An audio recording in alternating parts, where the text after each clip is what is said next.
Hey everyone, this is Tejas, co-founder and co-CEO at HighTouch. And today I'm really excited to be speaking at Airbytes conference. Um, the question I got posed by Michelle when he reached out to me about speaking here today was, if you could fix one thing in the data world, what would it be? And what would be that problem that you would solve over the next 2 years? So today I'm really excited to chat through this. And the problem that I picked is data silos. So today we're going to be chatting about how data silos is a massive problem across businesses of all industries, all sizes, and pretty much all parts of a company. And how I think the ultimate solution to that problem is actually many of the teams that are in the audience today, data teams that are operating around, data warehouse, data lake house type technologies, and really making those the center of your business. So super excited to chat about this problem today. And it's one that's kind of near and dear to my heart and background, being in the data space for the last 8 years. So first off, I'd like to just talk a bit about the problem of data silos. What I see across organizations of all sizes is that different business teams, different departments, different organizations have different sets of data. And that is by definition a data silo, right? It's basically when two different, I think the common saying is that two different departments might have a definition for a customer, but they don't agree with each other, or they don't quite say the same thing. That's like the hardest problem data, getting everyone aligned on that. And what I often see organizations do as a solution to attacking or tackling this problem of data silos across the board is, or just tackling customer data problems, I will say across the board, is basically look for, each business team like marketing or sales is looking for a system that can solve all of their problems. So support teams looking for a support platform, a marketing team's looking for a marketing platform or something like a CDP or customer data platform. Sales teams are looking at CRMs. They're hoping that these solutions will get all the data from all the different places and bring it into one place so that their team has a single source of truth. That's what every SaaS vendor is talking about these days when advertising their platform. They're all trying to be a single source of truth. But what happens is that marketing has a platform, another marketing team has another platform, another department has a different platform, sales has a platform, and there really is no single source of truth when each of these vendors or SaaS tools or tools you buy as a business are trying to be that single source of truth. So we really believe at HighTouch that the solution to that is to make the data warehouse not just the source of truth for analytical data across the company, but also for operations across the business. So if anyone needs some customer information about a customer in a CRM like Salesforce, or in a marketing tool like Braze, or in an advertising platform where you're running targeting advertisements like Facebook, that should all come from the data warehouse and from a central source of truth, so that when you go to analyze how those initiatives are doing, you're using the same definition of a customer and the revenue and everything to do that analysis. Or when you compare how different business teams are performing, or try to roll out some sort of new insights across all your different teams, everyone's relying on a single data source across the whole company. Now, this sounds super cool in theory, but how do you actually do this in practice, right? Most of the tooling in the modern data stack and around data warehouses today is really focused on getting data into the warehouse, modeling it, like tools like dbt, getting data into the warehouse, or tools like Airbyte, and then analyzing it in BI tools or reporting tools. So how do you actually think about using the data warehouse as an operational center across the company?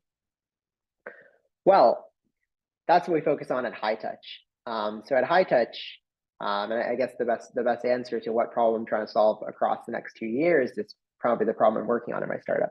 So at HighTouch, effectively what we're doing is saying, hey, the data warehouse cannot just be the center of your company from an analytics perspective, but it can be the center of your company from an operations perspective.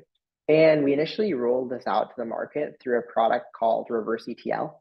It's kind of a cheesy term.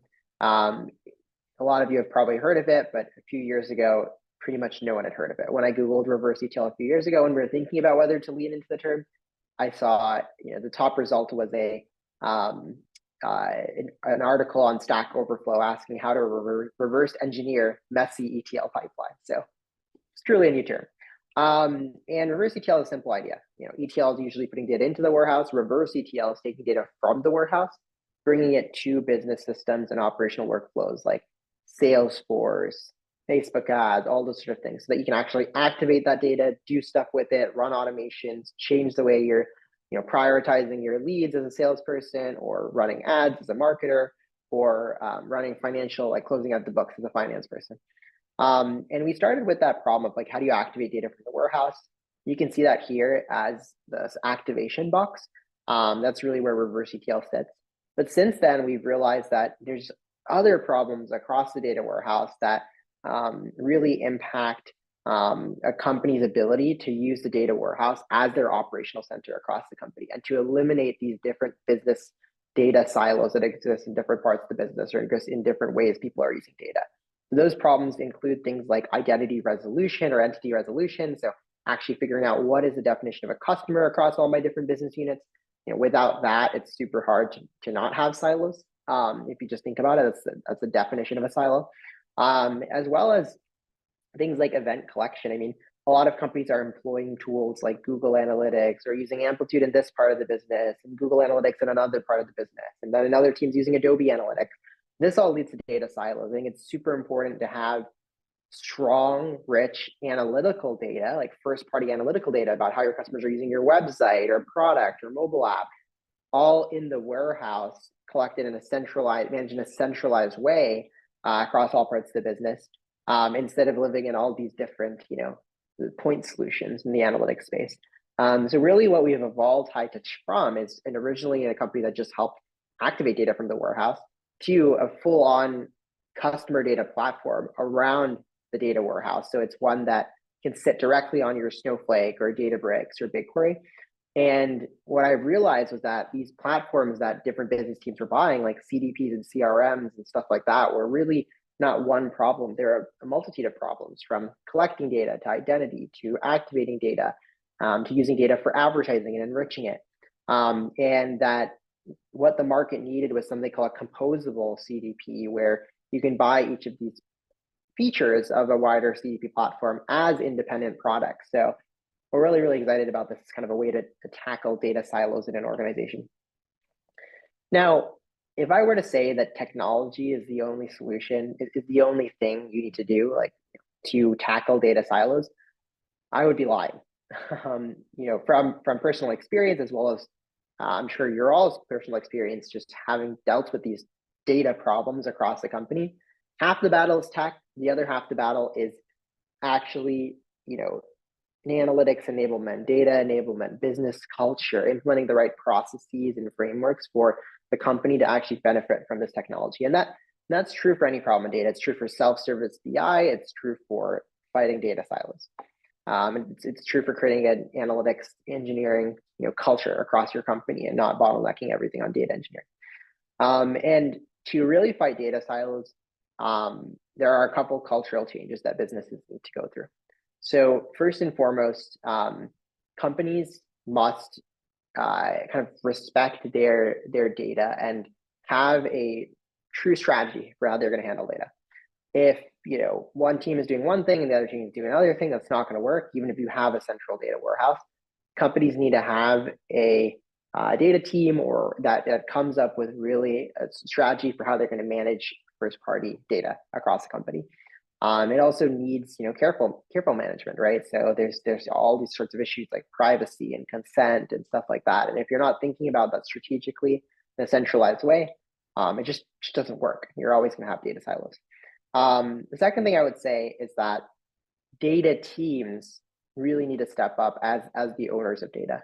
10 years ago, if a marketing team had a data question, they would often work with tools like Adobe Analytics or GA and ask their web developers to tag things on the website, or look in Facebook to see how their ads were performing, or it would basically go to like point solutions that were built for marketing. Now, a lot of them are leveraging BI tools that sit on top of data warehouses, like Looker and Tableau. And this is a trend that we're seeing across the board, where data teams are becoming the one that's supporting every business team not just the BI team and the finance team, but every business team with their data problems. And I think this is a positive trend for the space that we really need to lead into.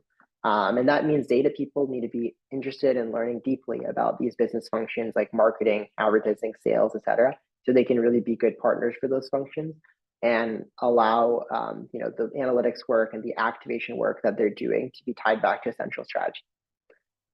So that's it. That's our perspective on how to tackle data silos in an organization, especially an enterprise organization at Hightouch.